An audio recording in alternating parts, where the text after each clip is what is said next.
Hello folks, Don Spencer, President of the Oklahoma Second Amendment Association. I just want to go over a few tips about constitutional carry for the state of Oklahoma, some of the do's and don'ts that you can and cannot do.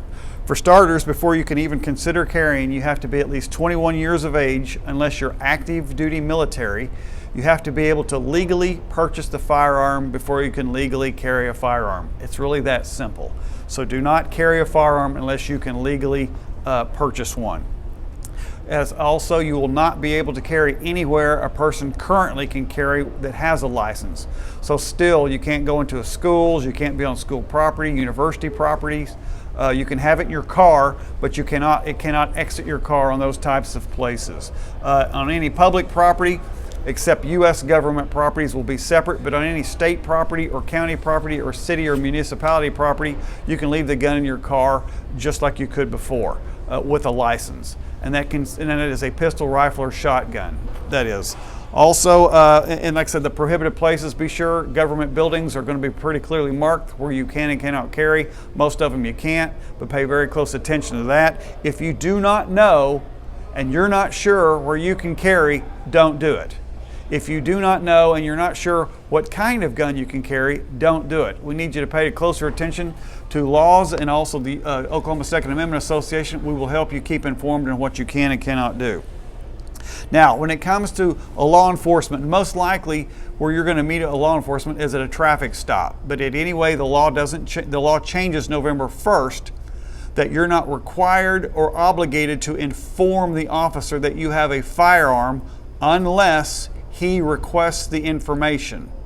So that is a significant change because we previously have been required to inform the officer. Now you're not required to unless he requests the information. And when he requests the information, you are legally obligated by law to inform the officer that you are in possession of a firearm. And like I said, this usually happens at a traffic stop.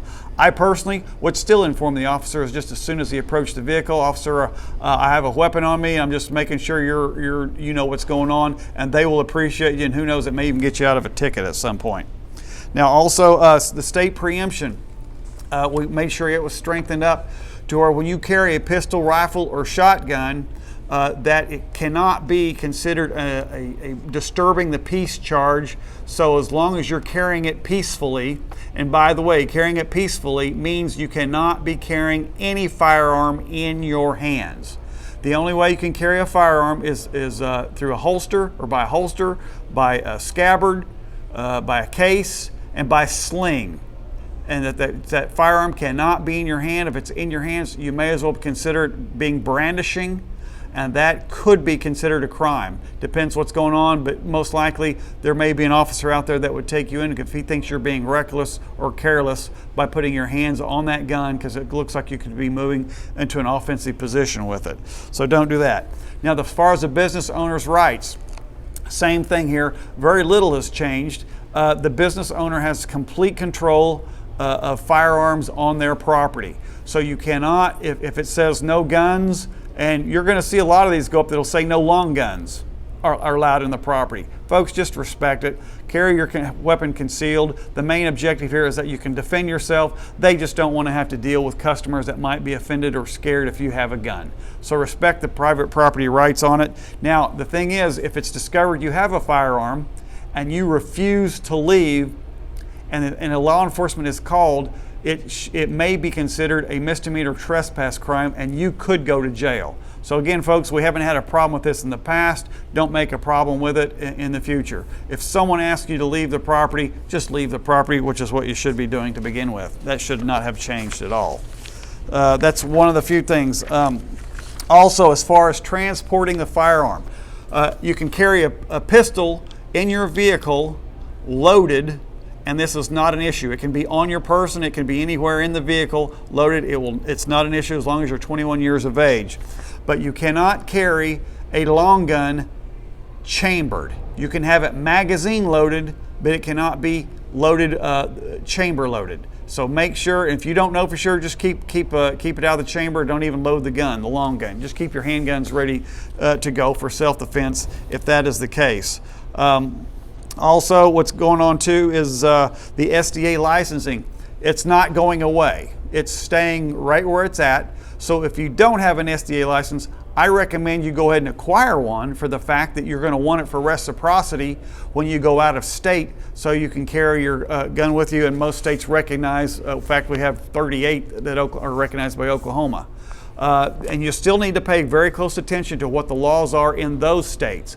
But in Oklahoma, you'll be able to carry, say, a handgun in your car loaded, but you cannot carry a chamber-loaded long gun. No shotgun can be, or rifle can be chamber loaded. And that's what's going on with that. Now, folks, like I say, let's keep in mind, since this is new to the culture and what's going on, you got to keep in mind that be sensitive to those around you. If someone is scared or offended or whatever, be sensitive to them. There's no sense if you need to bow up about it, because you have the right to carry, but you don't have the right to be a jerk. It's no necessary to be a jerk about it. One of the changes taking place this year too is in these public trust properties, which have previously, they have prohibited the carry, even though both you and I knew we could carry there anyway because it's public property.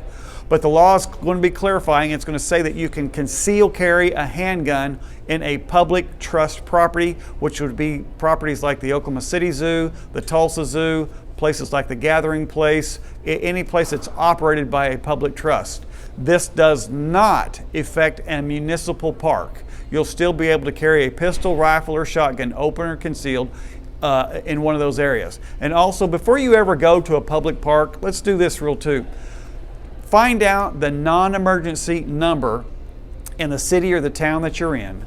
Call that number and tell them, say, hey, I'm going to the park, I'm going to be carrying my long gun, so they can have a heads up, because this is so new. There's people that are reacting to this, maybe a little overreacting to it. But folks, let's keep in mind, let's don't create a public fear, let's create a public respect. And this is how we'll do it. The law enforcement will appreciate it, at least until a few years down the road when everyone's getting used to this, that will let them know that that's what's going on.